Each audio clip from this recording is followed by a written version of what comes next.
நமக்கு முன்னால் மதிப்பிற்குரிய ஷேக் இக்பால் ஃபிர்தோசி அவர்கள் மலிந்துவிட்ட பாலியல் அத்துமீறல் என்ற தலைப்பின் கீழ் உரையாற்ற இருக்கின்றார்கள். அவர்களை அன்போடு அழைக்கின்றேன். அஸ்ஸலாமு அலைக்கும் வரஹ்மத்துல்லாஹி வபரகாத்துஹு. இன்னல் ஹம்தலில்லாஹ் நஹ்மதுஹு வ நஸ்தஈனுஹு வ நஸ்தக்ஃபிருஹு வ நுஅ்மினு பிஹி வ நதவக்கலு அலைஹி வ நஊது பில்லாஹி மின் ஷுரூரி அன்ஃபுஸினா வ மின் ஸய்யிஆத்தி அமாலினா. மை யஹ்திஹில்லாஹு ஃபலா முதில்ல லஹு வ மை யுضلل ஃபலா ஹாதிய லஹு. வஷ்ஹது அன் லா இலாஹ இல்லல்லாஹ் வஷ்ஹது அன்ன முஹம்மதன் அப்துஹு வ ரசூலுஹு அம்மா பஅத். அளவற்ற அருளாளனும் நிகரில்லா பேரன்புடையோனுமாகிய அல்லாஹுவின் திருப்பெயரை போற்றி புகழ்ந்து ஆரம்பிக்கிறேன். அல்லாஹுவினுடைய அருளும் கிருபையும் நபிகள் நாயகம் ஸல்லல்லாஹு அலைஹி வஸல்லம் அவர்கள் மீதும் அவர்களின் குடும்பத்தார்கள், சஹாபாக்கள், ஏனைய இந்த சபையிலே பங்கெடுத்திருக்கிற என் மீதும் உங்கள் மீதும், என்னுடைய உங்களுடைய தாய் தந்தை, என்னுடைய உங்களுடைய குடும்பத்தினர் மீதும், நமது குடும்பத்தில் நண்பர்களில் வாழ்ந்து மண்ணறைகளில் இருப்பவர்கள் மீதும் அல்லாஹுவின் கருணையும் மன்னிப்பும் என்றென்றும் நிலவட்டுமாக. அன்பிற்கினிய சகோதர சகோதரிகளே, பெரியோர்களே, தாய்மார்களே, அல்லாஹ் ரப்புல் ஆலமீன் இந்த மாலை நேரத்தை மார்க்கத்தை பற்றி பேசக்கூடிய, கேட்கக்கூடிய நல்ல வாய்ப்பை எனக்கும் உங்களுக்கும் அல்லாஹ் இங்கே தந்திருக்கிறான். அருமையான சமுதாயத்தை சீர்படுத்தக்கூடிய, நெறிப்படுத்தக்கூடிய, ஒழுங்குபடுத்தக்கூடிய தலைப்புகளின் கீழ் மார்க்க செய்திகளை கேட்பதற்காக நாம் எல்லாம் இங்கே அமர்ந்திருக்கிறோம். ஏதோ நிகழ்ச்சிக்காக வந்தோம் அமர்ந்தோம் என்று இல்லாமல் இந்த செய்திகளை எல்லாம் உள்வாங்கிக் கொண்டு, யாருமே இங்கே குடி போதையிலேயோ பாலியல் வன்கொடுமைகளில் யாரும் இங்கே இருப்பதில்லை. ஆனாலும் இந்த தவறுகள் எல்லாம் இந்த சமுதாயத்திலே அதிகரித்து கொண்டே போகிறது. அதனுடைய விபரீதங்களும் மோசமாகி கொண்டே போகிறது. அதனால் அதை நிச்சயமாக கண்டிக்கக்கூடிய, அதை பற்றி எச்சரிக்கை செய்யக்கூடிய ஒரு கூட்டம் தான் இந்த கூட்டம். எனவே இந்த நிகழ்வுகள் எல்லாம், இந்த செய்திகளை எல்லாம் நாம் கேட்பது மட்டுமல்லாமல் இதை பிற மக்களுக்கும் எடுத்து வைக்கக்கூடிய நல்ல பணிகளை செய்யக்கூடிய மக்களாக நாம் இருக்க வேண்டும். அன்பானவர்களே, ஆக எந்த சலசலப்பு இல்லாமல், எந்த சப்தங்கள் இல்லாமல் இந்த செய்திகளை நீங்கள் உள்வாங்கிக் கொள்ள வேண்டும். தோழர்களே, தாய்மார்களே, இந்த நல்ல நேரத்தில் எனக்காக வழங்கப்பட்டிருக்கிற தலைப்பு மலிந்துவிட்ட பாலியல் குற்றங்கள். இன்றைய சமுதாயத்தை நாம் எடுத்துக்கொண்டால், தோழர்களே, தாய்மார்களே, மனித சமுதாயம் நாம் எதற்காக வாழ்கிறோம்? நம்முடைய அடிப்படையான நோக்கங்கள் என்ன?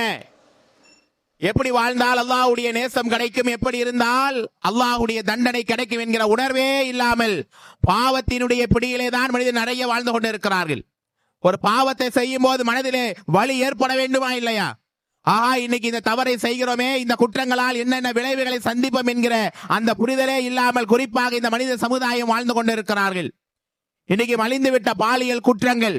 பாலியல் குற்றங்கள் என்றால் இன்னைக்கு சொல்லி மாள முடியாத அளவிலே தோழர்களே, பெரியோர்களே, மலிந்து காணப்படுகிறது, அதிகரித்து விட்டது. அப்படியான இந்த சூழலிலே இந்த இஸ்லாமிய சமுதாயம் கொஞ்சம் புரிதலோடு இருக்க வேண்டுமா இல்லையா?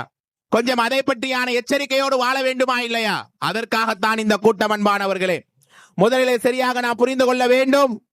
பாலியல் குற்றங்களாக இருக்கட்டும், இன்ன பிற என்ன தவறுகளாக இருக்கட்டும், எந்தெந்த தவறுகளை எல்லாம், பாவங்களை எல்லாம் அல்லாஹ் ரப்பல் ஆலமீன் எச்சரிக்கிறானோ, தண்டனைக்குரியன்னு சொல்றான். எல்லா பாவம் தண்டனைக்குரியதுதான்.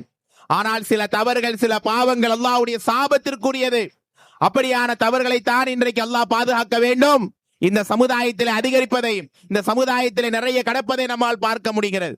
இன்னும் சொல்ல போனால் பெண்கள் சமுதாயம், பெண்களுக்கு எதிரான குற்றங்கள் தான் இன்னைக்கு ஓவரா அதிகமாக இருப்பதை நீங்கள் பார்க்கலாம். அந்த குற்றங்களுக்கான பின்னணிகள் என்ன? ஏன் இந்த இளம் பெண்களிலே இருந்து வயதான மூதாட்டி வரை இன்னைக்கு பாலியல் குற்றங்களால் பலியாகி கொண்டு இருக்கிறார்கள்? ஒவ்வொரு நாளும் காதிலே கேட்கக்கூடிய, பார்க்கக்கூடிய செய்திகள் எல்லாம் குறிப்பாக இப்படியான மிருகத்தனமான ஆண்களில் வாழ்றார்களே, எவ்வளவு மோசமான குணத்தோடு இருக்கிறார்கள், இவர்களெல்லாம் மனிதர்களா என்று பொதுமக்கள் எல்லாம் வெகுண்டு எழக்கூடிய அளவிலே தான் இன்றைய குற்றங்களை நாம் பார்க்கிறோம்.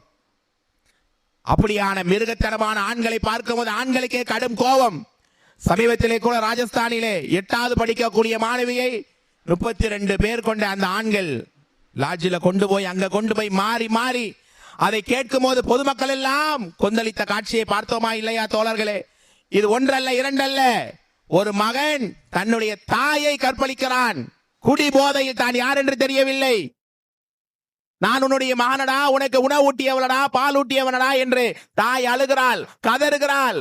ஆனால் பெத்த தாய் என்று கூட பார்க்காமல் சமீபத்தில் ஒரு வாரம் முன்னால் பேப்பரை வாசித்து பார்த்தால் சுபஹானல்லாஹ், இப்படியான தீமைகள் எல்லாம் மலிந்து விட்டது, அதிகமாகிவிட்டது என்கிற அந்த வலியும் வேதனையும் காரணமாகத்தான் இப்படியான பொதுக்கூட்டங்கள், நிகழ்ச்சிகள் உங்களுக்காக ஏற்பாடு செய்யப்படுகிறது. அப்ப இந்த மாதிரியான குற்றங்களுக்கான தீர்வுகள் என்ன? இஸ்லாமிய சமுதாயத்தில் ஏன் இந்த மாதிரியான தலைப்புகள் பேசப்படுது என்றால், நாம் அப்படி இல்லை, அல்ஹம்துலில்லாஹ். ஆனால் நம்முடைய பெண் பிள்ளைகளை எப்படி பாதுகாக்க வேண்டும், நாம் எந்த அளவுக்கு தனி மனித ஒழுக்கத்தோடு இருக்க வேண்டும், எந்த அளவுக்கு அல்லாஹ்வுடைய அச்சத்தோடு எல்லா பாவங்களை விட்டு, ஆபாசங்களை விட்டு விலகி வாழ வேண்டும் என்பதற்காகத்தான் இந்த கூட்டம். தோழர்களே, தாய்மார்களே, அல்லாஹ் ரப்பல் ஆலமீன் சொல்லுவான் 7வது அத்தியாயத்துடைய 33வது வசனம், குல் நபியே நீங்கள் சொல்லுங்கள், இன்னமா ஹர்ரம ரப்பி அல் ஃபவாஹிஷ். அல்லாஹ் ரப்பல் ஆலமீன் உங்களுக்கு அருவருப்பான எல்லா தவறையுமே அல்லாஹ் உங்களுக்கு தடுத்திருக்கிறான். எதுவெல்லாம் பாவங்கள், எதுவெல்லாம் அருவருப்பான செயல், விபச்சாரமா இருக்கட்டும், குடியாக இருக்கட்டும், போதையாக இருக்கட்டும், பெண் பிள்ளைகளை சித்திரவதை செய்யக்கூடிய இது மாதிரியான குற்றங்களாக இருக்கட்டும், அனைத்துமே அல்லாஹ் தடுத்திருக்கிறான். மா லஹர மின்ஹா வ மா பதன், உள்ரங்கமானதும் சரி வெளிரங்கமானதும் சரி அனைத்தும் அல்லாஹ் தடுத்திருக்கிறான். வல் இஸ்ம வல் பக்ய பிகைரில் ஹக், அநியாயமான முறையிலே தவறுகள், பாவங்கள், அழுச்சாட்டியங்கள், ஆபாசமான செயல்களை எல்லாம் அல்லாஹ் முழுக்க தடுத்து விட்டான். எப்படிப்பட்ட மார்க்கம் தோழர்களே, தாய்மார்களே! ஆபாசமான செயல்கள், இன்னவர சிறிய பெரிய எந்த பாவங்களாக இருக்கட்டும், அதற்கு அல்லாஹ் ஒரு காலம் அனுமதி கொடுப்பது கிடையாது. மிகப்பெரிய தண்டனைக்குரிய செயல், அந்த செயல் மக்கள் நெருங்காதீங்க என்று அல்லாஹ் கட்டளையிடுகிறான் என்று சொன்னால், தோழர்களே, தாய்மார்களே, இது எப்படியான குற்றம் என்பதை கொஞ்சம் கவனமாக கேளுங்கள். இன்னைக்கு பாவங்கள், சில பாவங்களை மனிதன் சர்வ சாதாரணமாக செய்கிறான். அந்த பாவத்தினுடைய பிடியில அவனால் மீண்டு வர முடியாத அளவில் இருக்கிறான் என்றால், அவனுடைய அடிப்படை நோக்கம் என்ன? இதனால என்ன ஆயிரப்போகுது, இதனால என்ன தண்டனை பெருசா கிடைச்சிருமா, நம்மளை அரெஸ்ட் பண்ணுவாங்க, இன்ன பிற விஷயம் நடக்கும், அவ்வளவுதான். ஆனால் இப்படியான பாலியல் குற்றங்களுக்கு எதிரான தண்டனைகள் கடுமையானால் அதனுடைய விபரீதம் கொஞ்சமாவது குறையுமா இல்லையா? ஆனா இன்னைக்கு அப்படியான நிலையை பார்க்க முடிகிறதா? எத்தனை பெண்களை அப்படியே உயிரோடு சிதைக்கக்கூடிய நிலையில பார்க்கிறோம். சின்ன பிள்ளை என்று பார்க்காமல் 3 வயது பெண் பிள்ளையில இருந்து சுபஹானல்லாஹ் எத்தனை பெண் குழந்தைகள் எல்லாம் சித்திரவதை செய்யப்படுகிறார்கள். பெண்களுடைய அந்த மறைவிடத்திலே கம்பியை எல்லாம் குத்தி சித்திரவதை செய்யப்பட்ட காட்சிகளை எல்லாம் நாம் பார்க்கிறோமே. கேட்கும் போது கல் நெஞ்சம் கொண்ட மக்கள் கூட கண் கலங்கி விடுவார்களே. தோழர்களே, பெரியோர்களே, இப்படியான செயல்களை எல்லாம் இன்றைய சமுதாயத்திலே மலிந்து காணப்படுகிறது. 2-3 ஆண்டுகளுக்கு முன்னால் இருந்த பாலியல் குற்றங்களுக்கான சதவீதங்களை விட தற்போது அதிகரித்துக் கொண்டே போகிறது. 2023 8000 வருஷத்துக்கு 8000க்கு மேலான பெண் பிள்ளைகள் கொடுமைக்கு உண்டாளாகிறாங்க. அப்படி ஆண்டுக்கு ஆண்டு அதிகரித்துக் கொண்டே அது போகிறது என்றால் யோசித்து பாருங்கள். 3 பெண்களில் 1 பெண் பாலியல் குற்றங்களுக்கு தள்ளப்படுகிறாள், பாலியல் சித்திரவதைக்கு ஆளாக்கப்படுகிறாள் என்கிற செய்திகளை படிக்கிறோம். ஒவ்வொரு 10 நிமிடங்களுக்கும் 5 நிமிடங்களுக்கும் பெண்கள் கஷ்டத்துக்கும் பாதிப்புக்கும் உள்ளாகிறாங்க என்றெல்லாம் கேள்விப்படும் போது தோழர்களே, இந்த சமுதாயம் எங்கே போய்கொண்டு இருக்கிறது? இதையெல்லாம் எடுத்து சொல்ல வேண்டிய கட்டாயத்தில் இருக்கிறோமா இல்லையா தோழர்களே? அப்படிப்பட்ட பாலியல் குற்றங்களுக்கான தீர்வுகள் என்ன, அதை தான் படிக்க போகிறோம். எந்த தவறாக இஸ்லாம் சொல்லக்கூடிய மிக முக்கியமான தீர்வு என்ன? எந்த தவறாக இருந்தாலும் அல்லாஹ் தடுத்ததை, அல்லாஹ் வெறுத்ததை நீங்க நெருங்காதீங்க என்றுதான் அல்லாஹ் எச்சரிக்கை செய்கிறான். நன்றாக கேளுங்கள் தோழர்களே, தாய்மார்களே. 5வது அத்தியாயத்துடைய 100வது வசனம், குல் நபியே நீங்கள் சொல்லுங்கள், லா யஸ்தவில் ஹபீஸு வத்தய்யிப், நன்மையும் தீமையும் ஒரு காலம் சமமாகாது. அல்லாஹ் சொல்கிறான். சில காரியங்களை நீங்க இஷ்டப்பட்ட மாதிரி செய்றீங்களா, விரும்பிய மாதிரி நடக்கிறீர்களா, அந்த தவறுகளும் நன்மையான காரியம் ஒன்றும் சரியாகாது, சேர்ந்து நடக்க முடியாது, சமமாகாது என்று அல்லாஹ் சொல்கிறான். இன்னைக்கு நல்ல விஷயம், கெட்ட விஷயம் எது என்று தெரியாமல் எப்படி போன வாழ்விலை நாம் இருக்கலாம், கண் போன நிலையில நடக்கலாம் என்கிற நிலையில மக்கள் இருக்கிறார்களா இல்லையா? ஆனா அல்லாஹ் சொல்லுகிறான், குல் லா யஸ்தவில் ஹபீஸு வத்தய்யிப், நன்மையும் தீமையும் சமமாகாது. வலவ் அஅஜபக கஸ்ரத்துல் ஹபீஸ், உங்களுக்கு பாவங்கள் மிகைத்து காணப்பட்டாலும், எல்லாரும் செய்யறாங்க நானும் செய்கிறேன், இதனை பெரிய தவறா? குடிக்கிறது பெரிய பாவமா? போதை பெரிய தவறா? விபச்சாரம் எல்லாம் சாதாரணம் தானங்க என்றெல்லாம் நினைக்கிற அளவுக்கு இன்றைய சமுதாயத்திலே இந்த மாதிரியான பாலியல் குற்றங்கள், போதை பழக்கங்கள் அதிகரித்துக் கொண்டே இருக்கிறது. அல்லாஹ் சொல்றா, எல்லாரும் செய்யறாங்க, அது மிகைப்பாக இருக்கிறது, எல்லாருக்கும் மத்தியில சாதாரணமாகி விட்டது என்றாலும் அது மிகப்பெரிய குற்றம்தான். ஃபத்தகுல்லாஹ யா உலில் அல்பாப் லஅல்லகும் துஃப்லிஹூன். ஓ அறிவுரிய மக்களே, இதை கொண்டு நீங்க பாடம் படிங்க, இதை கொண்டு விளங்குங்க, அதனால் உங்களுக்கு வெற்றி கிடைக்கும் என்று அல்லாஹ் சொல்கிறானே. அப்படியானால் தோழர்களே, தாய்மார்களே, நன்மையும் தீமையும் ஒரு காலம் சமமாகாது. அப்ப தீமையினுடைய அடிப்படை ஆணிவேராக இருக்கக்கூடிய காட்சி என்ன? குறிப்பாக இன்றைக்கு குடியை பற்றி அடுத்து பேசுவாங்க, மற்ற பாவங்களை பேசுவாங்க. ஆனா பெண்களுக்கு எதிரான குற்றங்கள், ஒரு பெண்ணை சீண்டுவது, அனுமதி இல்லாமல் தொடுவது, அல்லது பெண்களிடத்திலே தவறாக நடந்து அந்த பெண்ணிடத்திலே மிகப்பெரிய அசிங்கத்தை ஏற்படுத்துவது, இதெல்லாம் சர்வ சாதாரணமா இன்னைக்கு நடக்குதா இல்லையாங்க? பெண் குழந்தையை வீட்டிலே வளர்க்கிறோம் என்றால் வெளியே செல்லும் போது எப்படியெல்லாம் பாதுகாக்க வேண்டி இருக்கிறது, எப்படியெல்லாம் பொத்தி வளர்க்க வேண்டி இருக்கிறது. அங்கே செல்லாது, இந்த தெருவுக்குள் போகாது. சில ஆண்களை பார்த்தால் அந்த பெண் குழந்தை நடுங்குகிறது. எப்படியான சமூகத்திலே வாழ்ந்து கொண்டு இருக்கிறோம் அன்பானவர்களே. அப்படியான பாலியல் குற்றங்களுக்கு எதிராக இஸ்லாம் சொல்லக்கூடிய நிறைய தீர்வு நீங்கள் பார்க்கலாம். எந்த அளவுக்கு சொல்ல வேண்டுமானால், முதலாவது அடிப்படையான தீர்வு என்ன தெரியுமா தோழர்களே? பெண்களுக்கான கண்ணியம். ஆண்கள் சமுதாயம் இங்கே இருக்கிறார்கள். பெண்கள் என்பவர் யார்? பெண்களுக்கு எதிரான குற்றங்கள் குறைய வேண்டுமானால் பெண்களுடைய கண்ணியத்தை, பெண்களுடைய அந்த உணர்வை மதித்து நடக்க வேண்டும். சிறுபிள்ளையாகட்டும், பெரியவங்களாகட்டும், வயதானவங்களாகட்டும், இங்க பெண்கள் அதிகமாக இருக்கிறாங்க. எனவே உங்களை பற்றி நான் கொஞ்சம் அதிகமாக பேச ஆசைப்படுகிறேன். பெண் என்பவள் யார்? பெண் எவ்வளவு மதிப்பிற்குரியவள், எவ்வளவு மேன்மைக்குரியவள், எப்படி அல்லாஹ் கண்ணியப்படுத்தி இருக்கிறான். இஸ்லாமிய மார்க்கம், அல்லாஹ்வுடைய ரசூல், அகிலத்தின் அருட்கொடை மார்க்கத்தை எடுத்து வைப்பதற்கு முன்னால், நபித்துவம் கிடைப்பதற்கு முன்னால் ஐயாமுல் ஜாஹிலியா,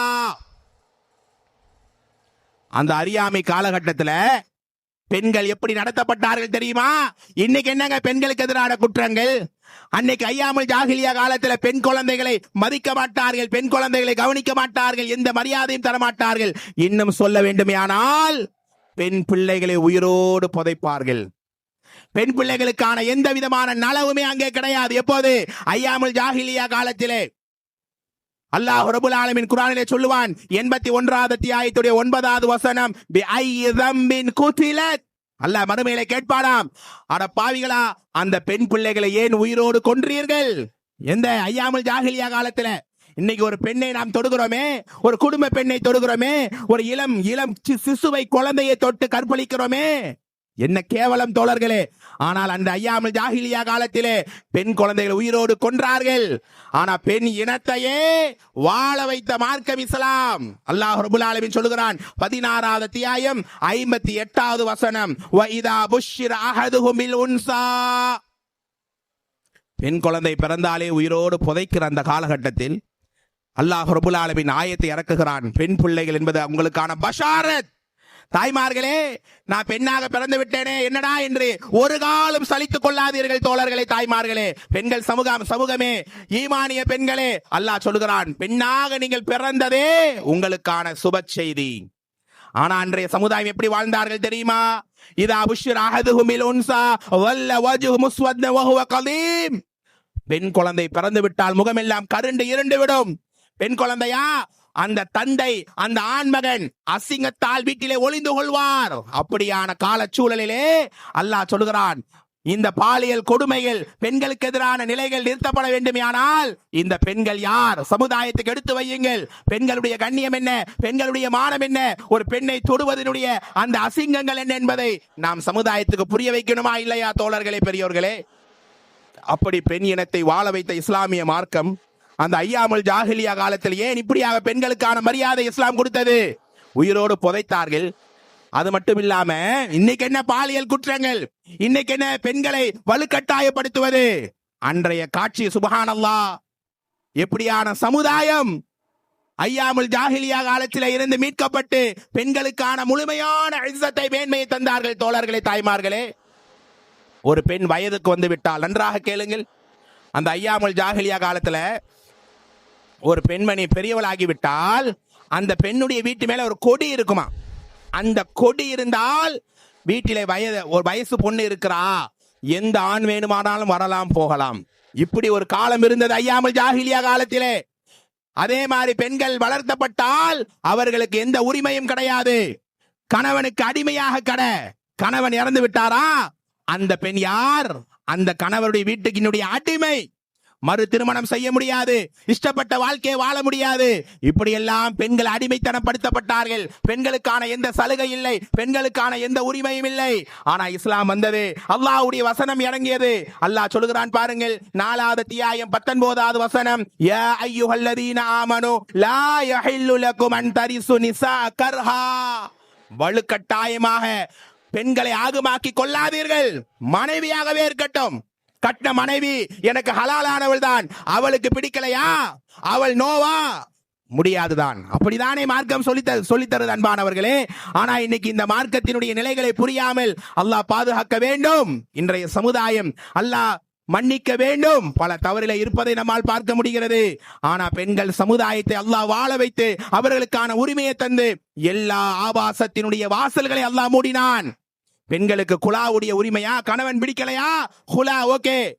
பெண்களுக்கு திருமணத்தில் அவங்க சம்மதம் இல்லாமல் திருமணம் செல்லாது. ஒரு அம்மா வராங்க, ஒரு பெண் வருகிறாள். அல்லாஹுடைய தூதரே, எனக்கு கல்யாணம் ஆயிடுச்சு, என்னுடைய வாப்பா என் அனுமதி இல்லாம எனக்கு நிக்கா செய்து வைத்து விட்டார். கல்யாணம் முடிஞ்சிருச்சு, ஆனா என் வாப்பா என்கிட்ட அனுமதி கேட்கல. பெருமானார் சொல்றாங்க, அவங்க தந்தையை அழைத்து இந்த கல்யாணம் செல்லாது. அந்த பெண் சொல்லுகிறார், யா ரசூலல்லாஹ், எனக்கு ஓகே தான், ஆனால் சம்மதம் இல்லாமல் வேற யாருக்கு இந்த காட்சி நடந்துடக் கூடாது என்பதற்காக சொன்னேன்னு சொல்றாங்க. பெண்ணுடைய சம்மதம் இல்லை என்றால் அந்த திருமணம் செல்லாது. பெண்ணினுடைய நிலைகளை பார்க்கிறோம். வாரிசுரிமைகளா, பெண்ணுக்கு ஒரு பங்கு உண்டு. இப்படி எல்லாம் பெண்களுக்கான இஸ்ஸத்தை, பெண்களுக்கான மேன்மையை இந்த மார்க்கம் தந்ததா இல்லையா தோழர்களே?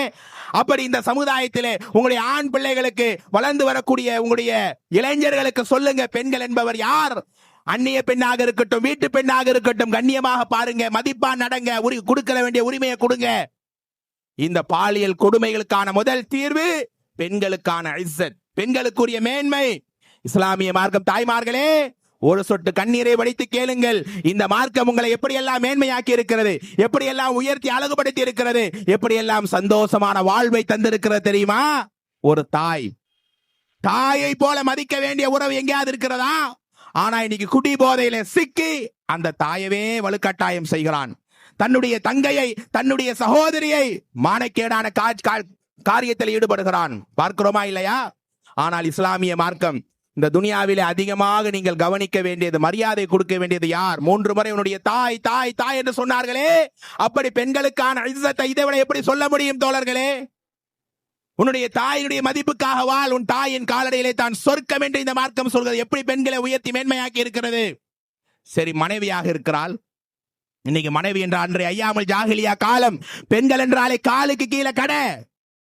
இன்னைக்கும் சில பிடிவாதம் பிடித்த ஆண்களை பார்க்கலாம். மனைவியா அடிமை, சொல்வதை கேள், உட்கார்னா உட்கார், நில்னா நில்லு என்று நடத்துறார்களா இல்லையா? ஆனா அகிலத்தின் அருட்கொடை அண்ணலம் பெருமானார் கண்மை நாயகம் சொன்னாங்க ஸல்லல்லாஹு அலைஹி வஸல்லம், உங்களே சிறந்தவர்கள் யார் தெரியுமா? ஹைருக்கும் லிஅஹ்லி, உங்கள சிறந்தவர்கள், மேன்மையானவர்கள் உங்க ஃபேமிலி கிட்ட, உங்க மனைவி கிட்ட பெஸ்டா நடக்கிறவங்க. இன்னைக்கு நான் இங்க நிற்கிறேன், நான் நல்லவனா கெட்டவனான்னு கேட்டா என்ன சொல்வீங்க? ஆலிம் சார் நல்லவர் தான் அப்படிதானே சொல்வீங்க. ஆனா உண்மையிலேயே நான் நல்லவனாங்கிறது என்னுடைய மனைவி சொல்லணும். ஏன் மனைவி நல்லவனா நடந்து காட்டு. அப்படி தாயில இருந்து, மனைவியில இருந்து ஒரு மகள். சுப்ஹானல்லாஹ், தாய்மார்களை கேளுங்கள். யாருக்கு 3 பெண் பிள்ளைகள் இருந்து கண்ணியமாக ஈமானோடு இறையச்சத்தோடு வளர்ப்பார்களோ அந்த தாய்க்கும் தந்தைக்கும் சொர்க்கம் என்று இந்த மார்க்கம் சொல்லுதே. இந்த கண்ணியங்களை எல்லாம் நீங்கள் சொல்லி சொல்லி உங்களுடைய ஆண் பிள்ளை, பெண் பிள்ளை நீங்க வளர்த்தணுமா இல்லையா? யோசித்து பாருங்கள் தோழர்களே, தாய்மார்களே.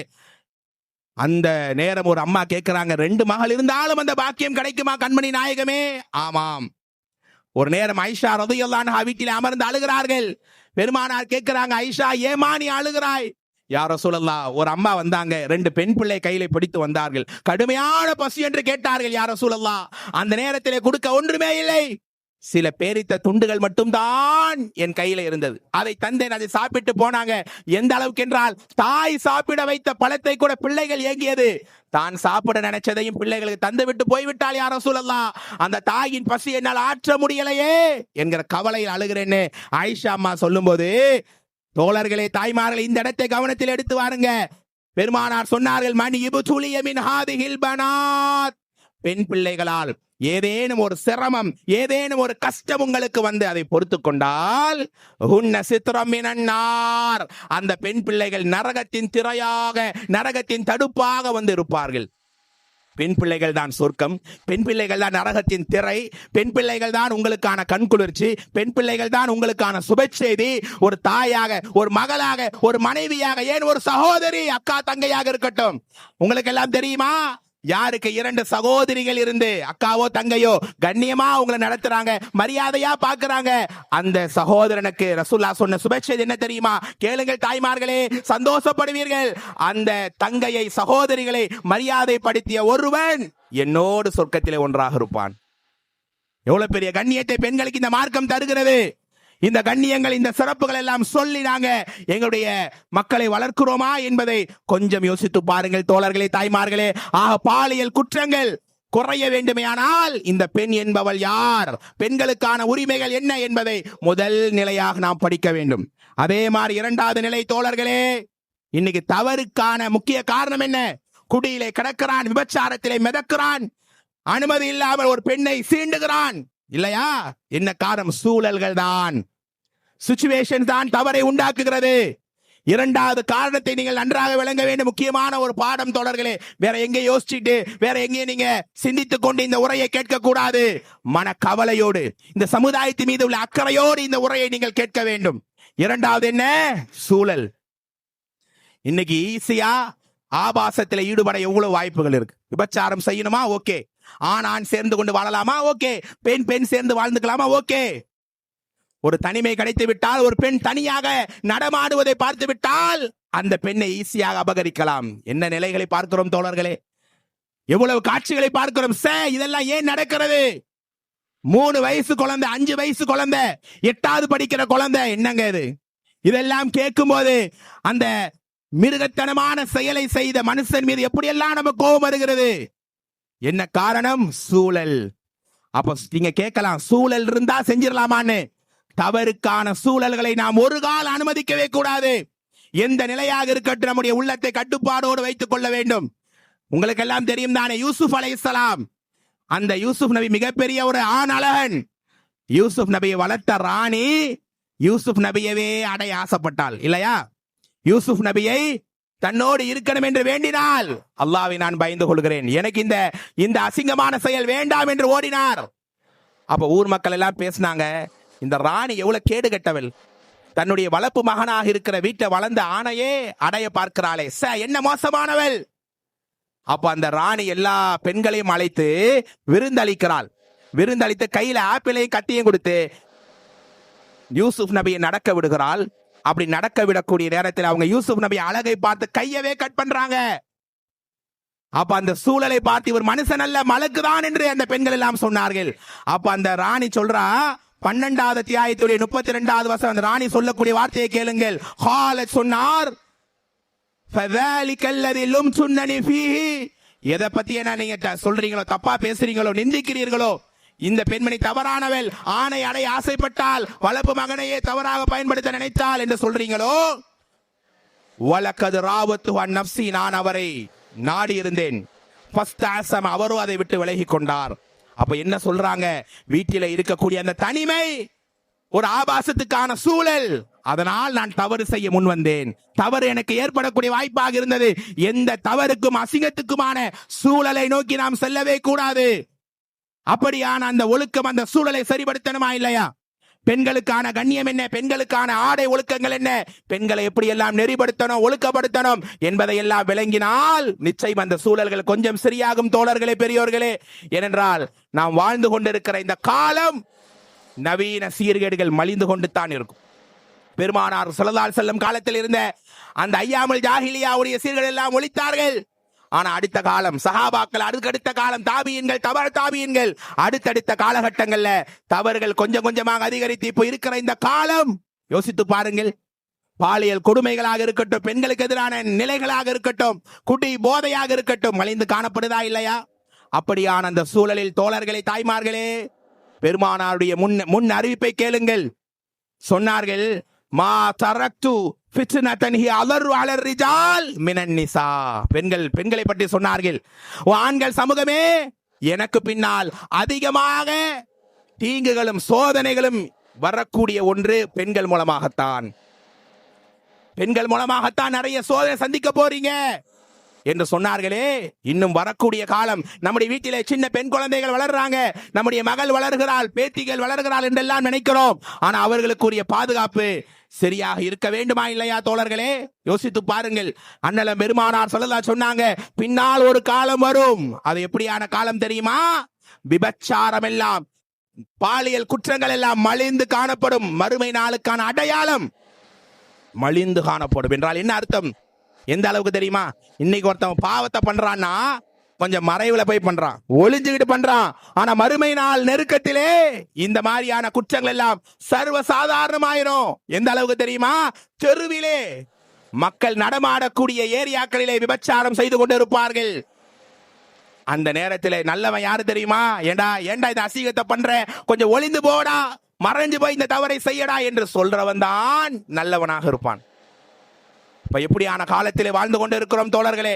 இன்னும் மறுமை நாள் நெருங்க நெருங்க இப்படியான குற்றங்கள் அதிகமாகிக் கொண்டேதான் போகும். நாம் நம்மை பாதுகாத்துக் கொள்ள வேண்டும். நம்முடைய பெண்களுக்கு மதிப்பை தர வேண்டும். நான் சரியாக ஆணாக எல்லா பெண்களுக்குமே மரியாதை தரக்கூடிய நல்ல மனுஷனாக நான் இருக்க வேண்டும் என்கிற அந்த உறுதியை இங்கே எடுக்க வேண்டுமா இல்லையா? ஒரு சம்பவத்தை நீங்கள் பாருங்க. ஜுபைர் இப்னு அதி என்கிற ஒரு நபர் அனஸ் இப்னு மாலிக் ரலியல்லாஹு கிட்ட சொல்றாரு, அன்னைக்கு இருந்த ஒரு ஆட்சியாளர் ஹஜ்ஜாஜ் இப்னு யூசுப், அவரை பத்தி அவருடைய பித்னாக்கள் சோதனைகள், என்ன கஷ்டங்க, என்ன பிரச்சனைங்க என்றெல்லாம் ஜுபைர் இப்னு அதி அனஸ் பின் மாலிக் ரலியல்லாஹு கிட்ட சொல்றாங்க.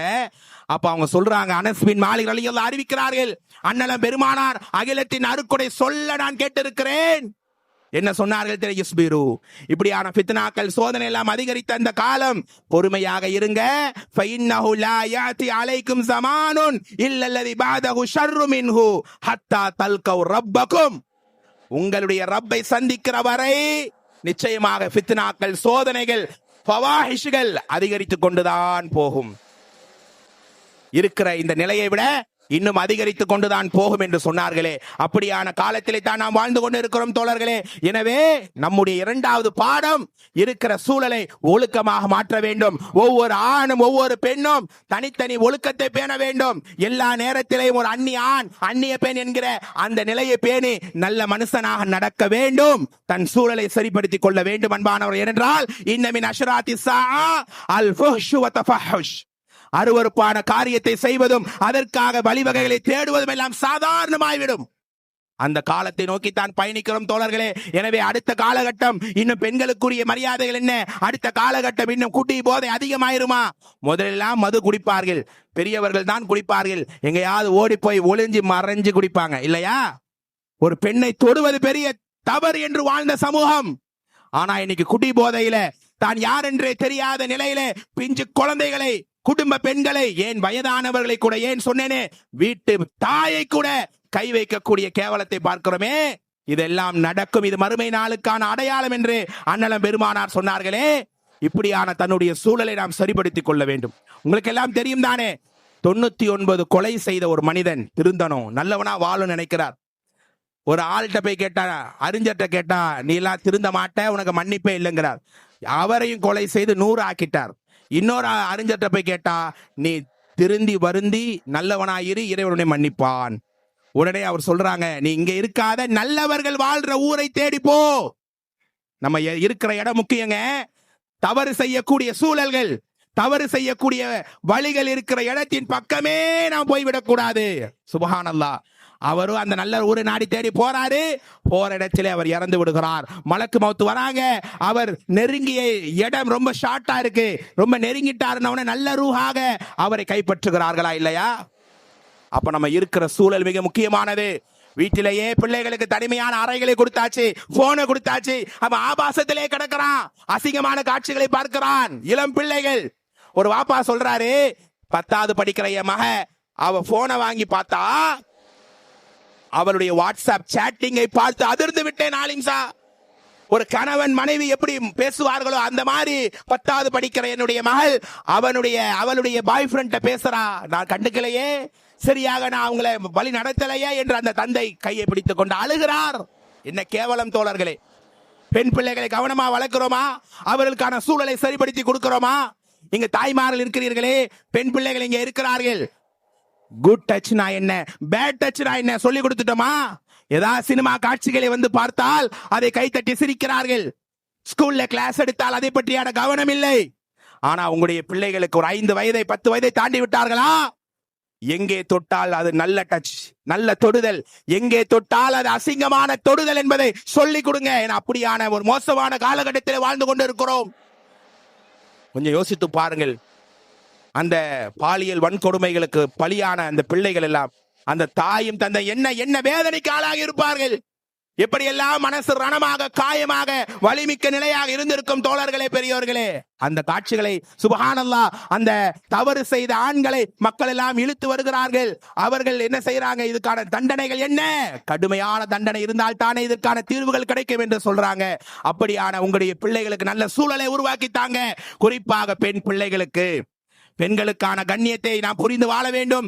நல்ல சூழலை உண்டாக்கி தர வேண்டும். அதே மாதிரி முக்கியமானது தோழர்களே, குற்றங்கள், பாவங்களுக்குரிய நிலைகளை நாம் சொல்லி, ஆண் பெண்ணுடைய கலப்பு இல்லாமல் இங்கே நாம் நிகழ்ச்சி நடத்துறோம். பெண்கள் அங்கே இருக்கிறாங்க, ஆண்கள் இங்கே இருக்கிறாங்க. ஒரு திரை, ஒரு பயான் நடத்தும் போதே இந்த ஒழுக்கத்தை ஃபாலோ பண்ண சொல்லுதே. இன்னைக்கு பெண்களுக்கான ஒழுக்கங்கள் சாதாரணமாகிவிட்டது. அந்நிய ஆணோடு தனித்து இருக்கலாம், அந்நிய பெண்ணோடு இருக்கலாம், காலேஜுங்கிற பேர்ல, டேட்டிங்கிற பேர்ல எல்லா தவறுகள் நடக்கிறதா இல்லையா? விபச்சாரம் இன்னைக்கு சாதாரணமாகி விட்டதா இல்லையா தோழர்களே? பாலியல் குற்றங்களுக்கான இன்னொரு அடுத்த கட்ட விபச்சாரத்தை சாதாரணமாக எண்ணுகிறான். அடுத்த அந்த பாலியல் குற்றங்களை நோக்கி அவன் பயணிக்கிறான். விபச்சாரத்தினுடைய விளைவு என்ன? இப்படியான பாலியல் குற்றங்கள் செய்யக்கூடியவர்களுக்கான தண்டனையிலே பாரபட்சம் காட்டாதீங்க. அல்லாஹ் சொல்லக்கூடிய வசனத்தை கேளுங்கள். 17வது அத்தியாயம் 32வது வசனம், வலா தக்ரபு ஸினா, விபச்சாரம் செய்யாதீங்க அல்லாஹ் சொல்லல. விபச்சாரத்தின் பக்கமே போயிராத, அந்நிய பெண்ணை பார்க்காத, அந்நிய ஆணை பார்க்காத. ஒரு அந்நிய பெண்ணை தொடுவது இஸ்லாம் சொல்லக்கூடிய தீர்வை கேளுங்கள் தோழர்களே, தாய்மார்களே. ஒரு அந்நிய பெண்ணை நீ தொடுறியா, உன் தலையில சுத்தியால ஓங்கி அடிப்பதை விட மிக மோசமான தண்டனை.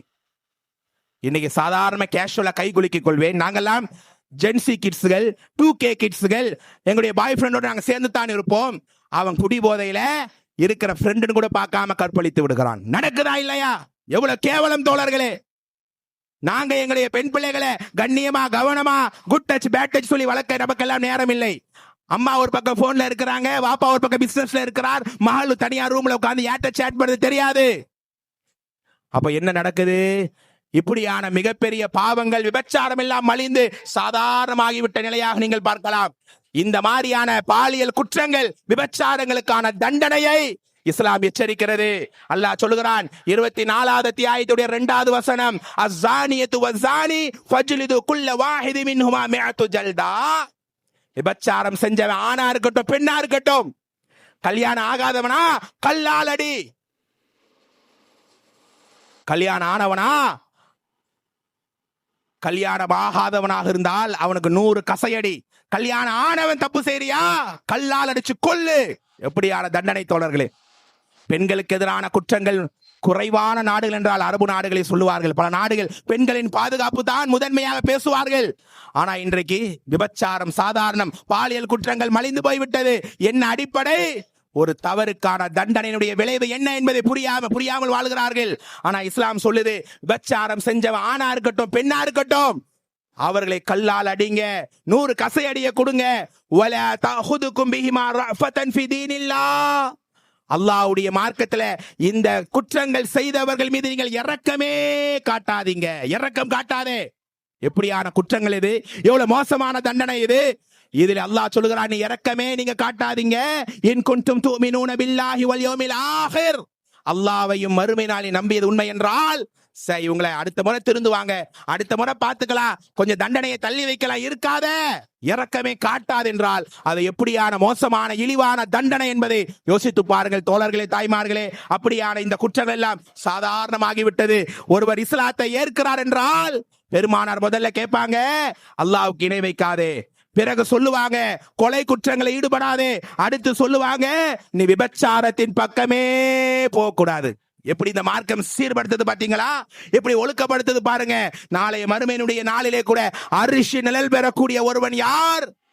ஒரு பெண்ணே அழைத்தாலும் இன்னி மாதல்லா, நான் அல்லாவை பயந்து கொள்கிறேன். எந்த அந்நிய பெண்ணை நான் பார்க்க மாட்டேன், அல்லது அந்நிய ஆணை பார்க்க மாட்டேன். என் கற்பை நான் பேணிக் கொள்வேன். உண்மையான மூமின்கள் யாருங்க? அல்லாஹ்வுடைய நேசர்கள் யார்? வல்லதீனஹும் லிஃபுரூஜிஹிம் ஹாஃபிதூன், தங்கள் கற்பை பேணிக் கொள்வார்கள். அப்படியான கற்பொழுக்கம் என்ன, விபச்சாரம், இப்படியான குற்றங்களுக்கான தண்டனைகள் என்ன என்பதை 3வது பாடமாக சொல்லி இந்த சமுதாயத்தை வளர்க்க வேண்டுமா இல்லையா? தோழர்களே, தாய்மார்களே, அன்னைக்கு விபச்சாரம் செய்தால் எப்படியான தண்டனைகள் வழங்கப்படும் தெரியுமா? சுப்ஹானல்லாஹ், உங்களுக்கு எல்லாம் தெரியுமா?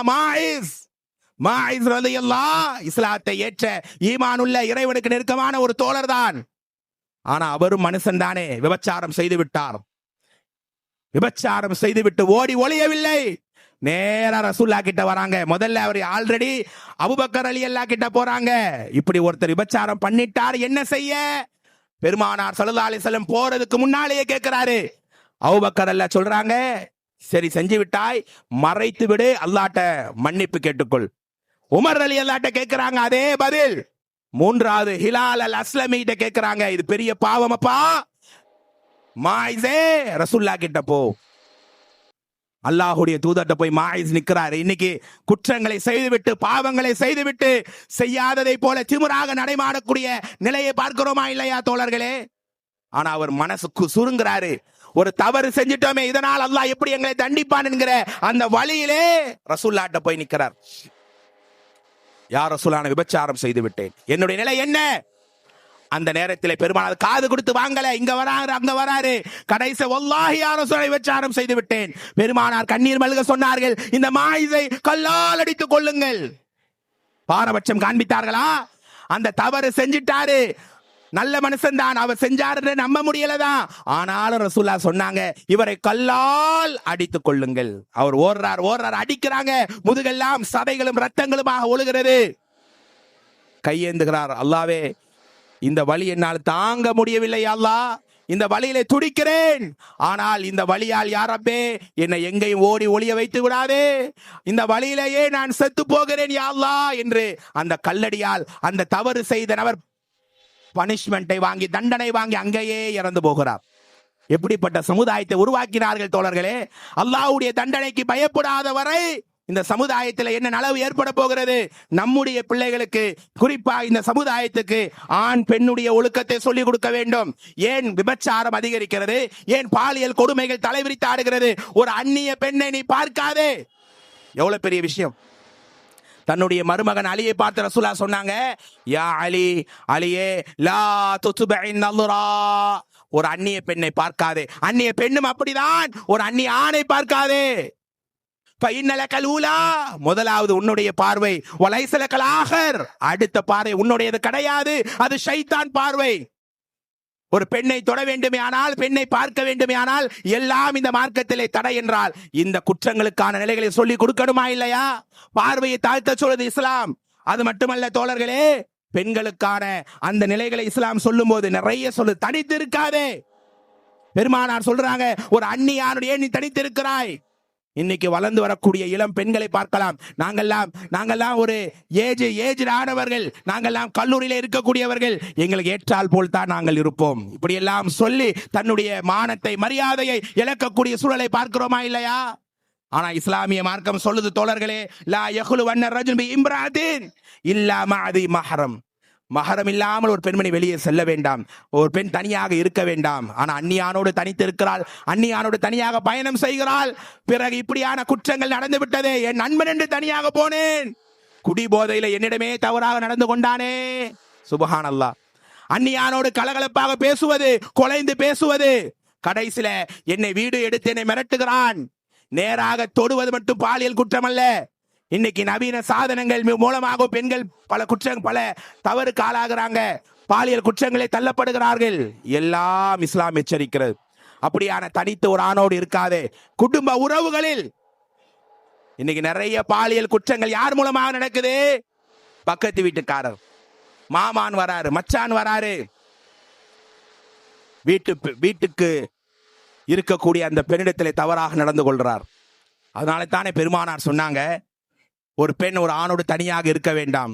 சஹாபாக்கள் கேட்டார்கள், யார் ரசூலுல்லாஹ், குடும்ப ஆண்களுமா?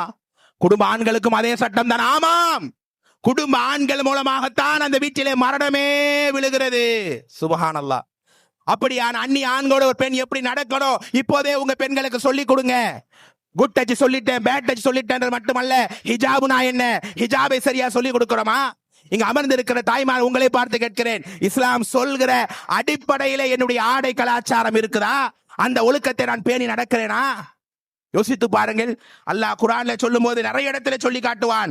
24வது அத்தியாயம் 31வது வசனம், குல் நபியே நீங்கள் சொல்லுங்கள், லில் முஃமினாத், மூமினான பெண்களுக்கு, யகுதுல்ன மின் அபுசாரிஹின், பெண்களே உங்கள் பார்வையை தாழ்த்துங்க, வயஹ்ஃபல்ன ஃபுரூஜஹுன், உங்கள் கற்பை பேணிக் கொள்ளுங்கள். இஸ்லாம் எவ்வளவு சட்டம் சொல்கிறது.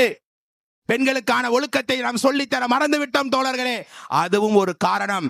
ஆக மூன்றாவது நிலை, பெண்கள் சமுதாயத்துக்கான ஒழுக்கத்தை போதிக்க வேண்டும். அல்லாஹுடைய தண்டனையினுடைய அந்த எச்சரிக்கையை சொல்லி சொல்லி இந்த சமுதாயத்தை நாம் உருவாக்க வேண்டும் தோழர்களே, தாய்மார்களே.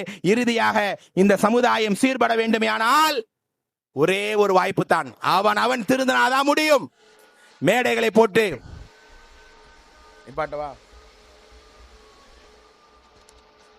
மேடைகளை போட்டு இப்படியான நிகழ்ச்சிகள் பேசுறோம். நான் கூட வரும்போது கேட்டேன், நம்ம எல்லாம் இஸ்லாமிய மக்கள் தானே இருக்கிறோம், இந்த நிகழ்ச்சி எதுக்கு? இந்த நிகழ்ச்சி உங்கள் மூலமாக 4 பேருக்கு செல்லும். உங்களுடைய ஆடை ஒழுக்கம், உங்களுடைய பெண்களுக்கான கொடுக்கிற கண்ணியம், பெண்களை மேன்மைப்படுத்தக்கூடிய செயலால் இந்த குற்றங்கள் எல்லாம் இன்ஷா அல்லாஹ் குறையுமா இல்லையா? அதற்காக மட்டும்தான் இது மாதிரியான தலைப்புகள் தோழர்களே, தாய்மார்களே. இன்னும் சொல்ல இறுதியாக ஒரே ஒரு தகவலை சொல்லி முடிப்பேன். தனி மனிதனாக திருந்தாமல் போனால் என்ன சட்டங்கள் வந்தாலும் என்ன தண்டனைகள் வந்தாலும் நான் திருந்தணும். ஒவ்வொரு மனுஷனும் திருந்தணும். அந்நிய பெண்ணை தவறாக பார்க்க மாட்டேன். எந்த பெண்ணை நான் அதாவது தவறான கண் கொண்டு நான் ஒரு காலம் நெருங்க மாட்டேன். அப்படியான தனி மனித ஒழுக்கம் வேண்டும். ஒரு பெண் நான் யார், எப்படியான மரியாதைக்குரியவள், எப்படியாக இறைவனை நடத்த சொல்கிறான் என்கிற உணர்வையும் புரிந்து நடக்கணும். மனசை கட்டுப்படுத்த வேண்டும். மனசை கட்டுப்படாமல் போனால், மனம் போன போக்கினே போனால் அந்த எல்லா தவறுகளும் வந்து விடியும். மூசா அலைஹிஸ்ஸலாம் தன்னுடைய வாழ்க்கையை பற்றி பேசும்போது அவர் சொல்ற முக்கியமான பாடம், இறைவன் எனக்கு கொடுத்த பலமே எனக்கு மனக்கட்டுப்பாடு. யார்? மூசா அலைஹிஸ்ஸலாம் சொல்வார்கள். ஏன் யூசுப் அலைஹிஸ்ஸலாம் சொல்லுவார்கள். அந்த ராணி ஆசைப்படும் போது அவர் சொல்றாரு, 12வது அத்தியாயம் 53வது வசனம், வமா உபர்ரிஉ நஃப்ஸி, என்னுடைய உள்ளம், என்னுடைய நஃப்ஸ், நான் கட்டுப்படக்கூடியவனாக அல்லாஹ் எனக்கு ஆக்கினான். இன்ன நஃப்ஸல் அம்மாரத்துன் பிஸ்ஸூ இல்லா மா ரஹிம ரப்பி, இல்லை என்றால் என்னுடைய உள்ளம் தவறைத்தான் தூண்டி இருக்கும். அல்லாஹ்வுடைய கருணை இல்லை என்றால் என் உள்ளமும் தவறை நோக்கித்தான் போயிருக்குமே. அப்ப உள்ள கட்டுப்பாடு இல்லை என்றால் சிகரெட் பிடிப்பேன், போதையில இருப்பேன். ஒரு ஊருக்கு போயிருக்கிறோம், அங்கே மக்கள் சொல்றாங்க, இங்க இருக்கிற இளைஞர்கள் எல்லாம் போதை பழக்கத்துக்கு அடிமையா இருக்கிறாங்க. சாதாரண போதை அல்ல, இந்த ஊசி போடுவார்கள் அது மாதிரியான போதைகள். அதிலே சிலர்கள் போதை தலைக்கேறி பாலியல் கொடுமைகளை ஈடுபடுகிறார்கள். அல்லாஹ் பாதுகாக்க வேண்டும் தோழர்களே. தனி மனித கட்டுப்பாடு, உள்ளத்தை சீர் செய்யாமல் எந்த குற்றங்களையும் ஒழிக்கவே முடியாது. ஒரே ஒரு சம்பவத்தை சொல்லி நான் முடிப்பேன். ஒரு இளைஞன் வருகிறார், இன்ன ஃபதன் வ ஷாபன் அதன் நபி ஸல்லல்லாஹு அலைஹி வஸல்லம். அந்த இளைஞன் ரசூலுல்லாஹ்ட்ட சொல்றாரு ஒரே வார்த்தை, யதலி ஃபிஸ்ஸினா, அல்லாஹ்வுடைய தூதரே எனக்கு எல்லாமே ஓகே, மார்க்கத்தை ஏற்க நான் ரெடி, தயாராக இருக்கிறேன் கண்மணி நாயகமே, ஆனா ஒரே ஒரு சலுகை, யதலி ஃபிஸ்ஸினா, விபச்சாரம் செய்ய எனக்கு அனுமதி கொடுங்க. சுட்டிருந்த சஹாபாக்கள் கோவப்படுகிறார்கள், வெகுண்டழுகிறார்கள். இந்த சிறுவனுக்கு என்ன ஆனது? ரசூலுல்லாஹ்ட்ட போய் இப்படி கேவலமாக பேசுகிறானே. அல்லாஹ்வுடைய ரசூல் ஸல்லல்லாஹு அலைஹி வஸல்லம் அந்த இளைஞனை அருகிலே அழைக்கிறார்கள். ஒரே வார்த்தை கேட்டார், அதுஹிப்பு லி உம்மிக், ஓ சிறுவனே, இந்த பாவத்தை உன்னுடைய தாய்க்கு விரும்புவியா? உன் தாய் விபச்சாரம் செய்வதை நீ விரும்புவியா? உன் மனைவி செய்வதை விரும்புவியா?